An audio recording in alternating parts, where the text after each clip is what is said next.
Iba't ibang ritual at lucky charms na ginagamit ng ilan sa pag-asang saswertehin sila sa Year of the Horse. Kabilang na sa sinasabing papagood luck ang paglalagay ng pera papel sa tikoy at ang paghahanda ng prosperity basket. Balita hatid ni Vicky Morales.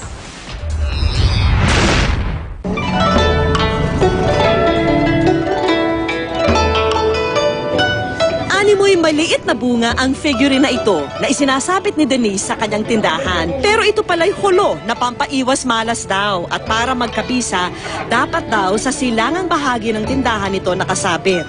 Kung nasaan ang east side ng business area mo, we put a holo para healthy lahat.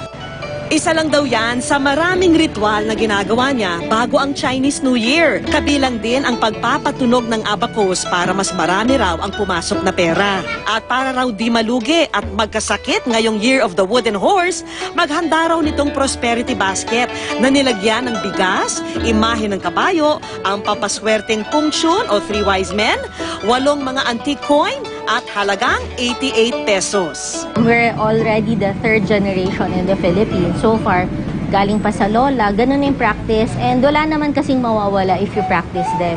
Para kumalat sa bahay ang swerte, maghain din daw sa hapagkainan nitong prosperity cake. Simbolo naman ng pagkakadikit-dikit ng pamilya ang pagtutusok sa tikoy ng 3 mga 50 peso bill. Swerte rin daw para sa negosyo ni Kyle ang koleksyon niya ng mga antique wooden horse figurine.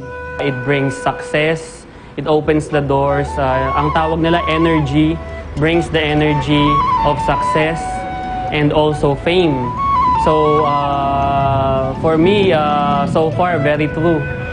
In terms of fame, success, everything, very successful this year and last year.